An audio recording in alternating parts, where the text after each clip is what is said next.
तो hello friends, आप सभी का स्वागत है मेरे इस चैनल ममता फाइनेंस कॉर्नर में। तो आज जो मैं वीडियो लेकर आई हूँ, उस वीडियो के लिए आपने थंबनेल मेरा देख ही लिया होगा, तो आपको आइडिया आ गया होगा कि आज का वीडियो का टॉपिक क्या होने वाला है। क्योंकि आज का ये जो टॉपिक है, मैंने इसलिए उठाया है क्योंकि हम जो एजेंट काम करते हैं एलआईसी में, उन सबके पास एक ही क्वेश्चन आता है। जब हम किसी की भी पॉलिसी करने जाते हैं या फिर सामने से अगर कोई क्लाइंट हमें बुलाता है कि हमें पॉलिसी लेनी है और हमें अपनी लेनी है, बच्चे की लेनी है, किसी की भी लेनी है घर में, तो वो सबसे पहला ही क्वेश्चन करते हैं। तो उस क्वेश्चन को जानने से पहले आप लोग मेरे इस चैनल को सब्सक्राइब कर दीजिए और आगे की वीडियोस देखने के लिए आप लोग मेरे इस चैनल को सब्सक्राइब कर दीजिए, ताकि आप लोगों के पास नोटिफिकेशन आती रहे मेरे इस चैनल पे जो भी न्यू वीडियो आएगी उसके रिगार्डिंग। तो आज का जो टॉपिक, मैं इस टॉपिक पे आती हूँ कि सबसे पहला क्वेश्चन ना हमारे क्लाइंट्स का यही होता है कि आप पॉलिसी तो ठीक है, पॉलिसी हमने समझ ली है, आपने समझा दी है, बहुत अच्छी पॉलिसी, ठीक है। अब ये बताइए कि आप डिस्काउंट हमें कितना देंगे। तो ये डिस्काउंट डिस्काउंट डिस्काउंट समझ में नहीं आता है कि क्या आप लोग किसी सब्जी मंडी में गए हैं जो ऐसे बार्गेनिंग करते हैं। जो भी हमारे क्लाइंट्स हैं, वो लोग क्या करते हैं, अगर उन्हें कोई पॉलिसी बताइए, पॉलिसी में रिस्क कवर उन्हें मिलेगा और रिस्क कवर के साथ मैच्योरिटी उन्हें मिलेगी। इन केस कुछ भी मिसहैपनिंग होती है, नॉमिनी में उनके घर वाले रहेंगे, नॉमिनी में हम भी नहीं रहेंगे, हम अपना नाम नहीं लिखवा रहे हैं नॉमिनी में। तो उसके बाद में भी ऐसा क्यों कि एक क्वेश्चन तो पुट होता ही है, हर एक क्लाइंट के साइड से एक क्वेश्चन आता है कि आप हमें डिस्काउंट कितना दोगे। तो ये डिस्काउंट मुझे समझ में नहीं आता है कि ये चीज क्यों कस्टमर पूछता है डिस्काउंट के लिए। क्योंकि मैंने भी अभी तक जितनी पॉलिसीज की हैं, तो मैं तो अभी तक कोई ऐसा डिस्काउंट ऑफर नहीं करती हूँ किसी को। बट जब मेरे सामने में ये क्वेश्चन आता है, तो मैंने सोचा कि चलिए इसी टॉपिक पर आज एक वीडियो बनाई जाए, और स्पेशली फॉर क्लाइंट्स पर्पस। जो भी हमारे रिस्पेक्टेड क्लाइंट्स हैं, उन क्लाइंट्स के लिए ये वीडियो है।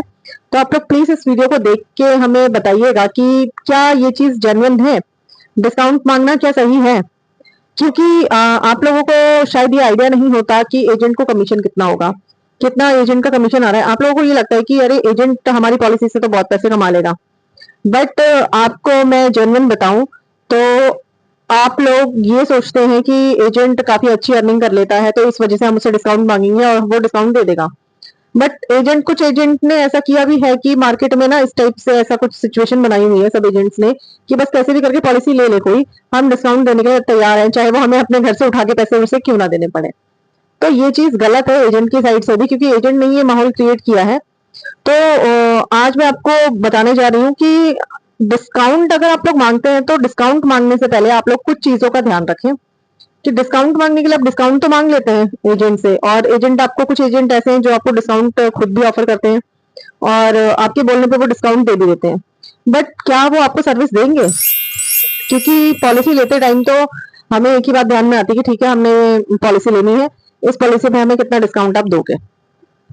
क्या जब हम क्योंकि पॉलिसी लेते टाइम तो यही देखा जाता है ना कि प्लान कितने का है, प्रीमियम कितने का है, और हमारे नॉमिनी इसमें कौन होंगे, हम किसे रखें नॉमिनी। नॉमिनी हम क्यों रखते हैं? क्योंकि हमारे ना रहने पर या रहने पर जो भी मेच्योरिटी अमाउंट है और जो भी रिस्क कवर है, वो हमारे नॉमिनी को दिया जाता है। तो जब हम नहीं रहते हैं, उस केस में क्या होता है, क्योंकि अभी मेरे साथ एक ऐसा केस आया, मेरे खुद के क्लाइंट हैं, तो उनका अभी 5 अगस्त 2025 में एक्सीडेंट में उनकी डेथ हो गई थी।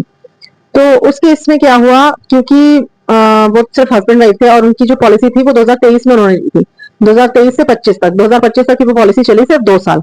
तो उन 2 सालों में जो भी उन्होंने प्रीमियम पे किया था, उनका जो प्रीमियम था मैं आपको बताती हूँ, उनका प्रीमियम था 3000 समथिंग। 3000 में उनका जो रिस्क कवर था उन्होंने लिया हुआ था प्लान जीवन लाभ, और उनका रिस्क कवर था 4 लाख। 10 साल पे करना था, 16वें साल में रिटर्न मिलना था उनको मेच्योरिटी का।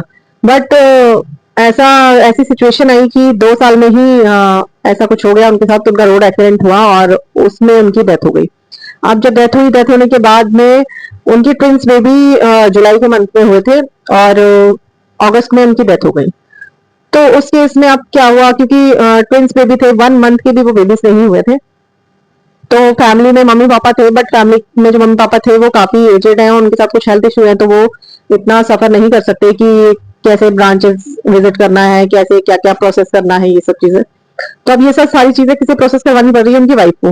अब वाइफ 2 बच्चों को संभाले या फिर खुद इतना सब कुछ करे, कितनी बार उसको विजिट करना है, ऑफिस विजिट करना पड़ेगा, ये फॉर्म फिल करना पड़ेगा, वो फॉर्म फिल करना पड़ेगा, तब जाके कहीं क्लेम आपका सेटल होगा।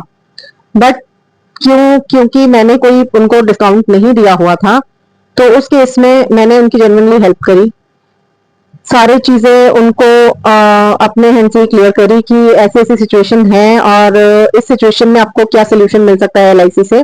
और दो क्लेम थे उनके, एक तो नॉर्मल डेथ कवरेज मिला उन्हें 4 लाख समथिंग का, और 4 लाख समथिंग का उनका एक्सीडेंटल अभी और आना है।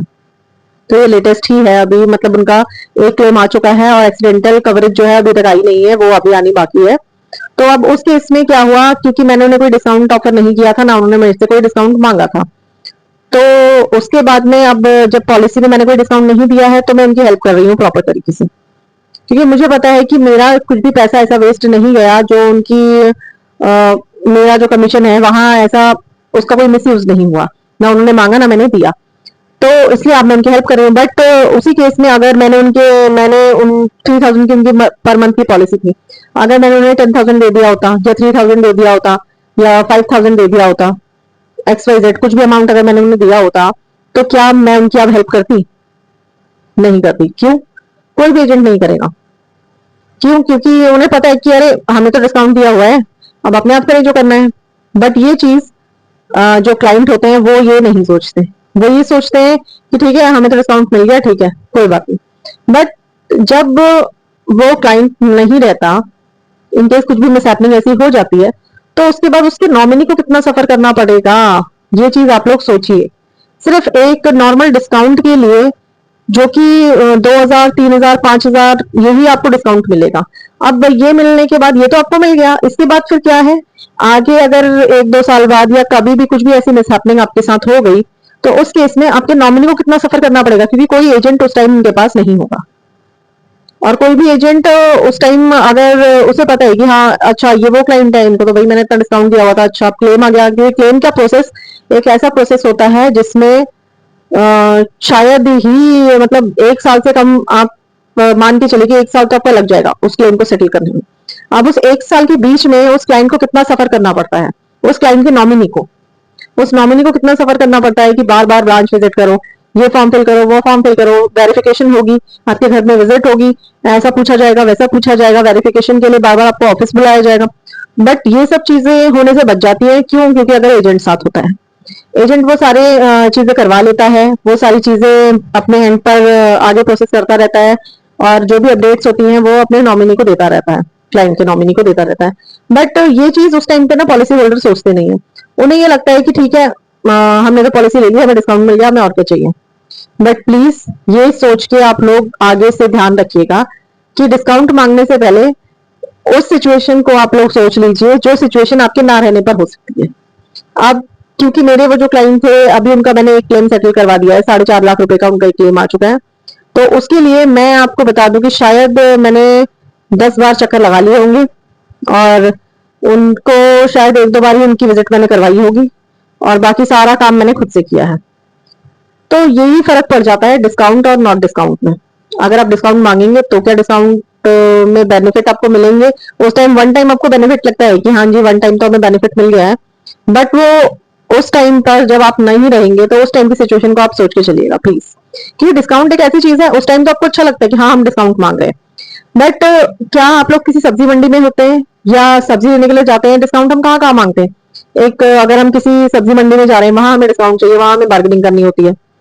बट वहीं अगर मैं एक एग्जांपल लूं आपको, डॉक्टर के पास अगर आप जाते हैं, तो क्या डॉक्टर के पास जाने के बाद आप लोग, जब डॉक्टर इतनी लंबी चौड़ी लिस्ट बना देता है मेडिसिन की, तो क्या आप डॉक्टर को यही कहते हैं कि पहले आप ये बताओ दवाइयां हम तब लेंगे, पहले आप ये बताओ कि आप डिस्काउंट कितना दोगे?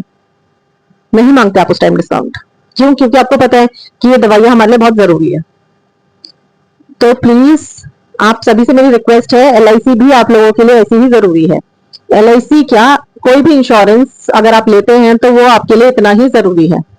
किसी भी चीज का इंश्योरेंस लीजिए आप, चाहे आप अपना लीजिए, चाहे अपनी गाड़ी का लीजिए, चाहे हेल्थ इंश्योरेंस लीजिए, वो आप अपने लिए ले रहे हैं, वो आपके लिए एक दवाई ही है जो आपके ऐसे टाइम पर काम आती है जिस टाइम पर शायद ही कोई काम आए। उस टाइम पर ना कोई आपका रिश्तेदार काम आता है, ना कोई आपके घर वाले काम आते हैं। उस टाइम पर वो जो एक अमाउंट होता है ना, वो अमाउंट एक ऐसा काम करता है आपके नॉमिनी के लिए जो शायद ही आपको कोई रिश्तेदार कर पाए। तो इसलिए प्लीज मेरी आपसे यही रिक्वेस्ट है कि डिस्काउंट मांगने से पहले आप लोग मेरी इस बात को ध्यान रखिएगा। आज के लिए मेरी यही जानकारी थी आप लोगों को देने के लिए, तो thank you so much and bye, be safe.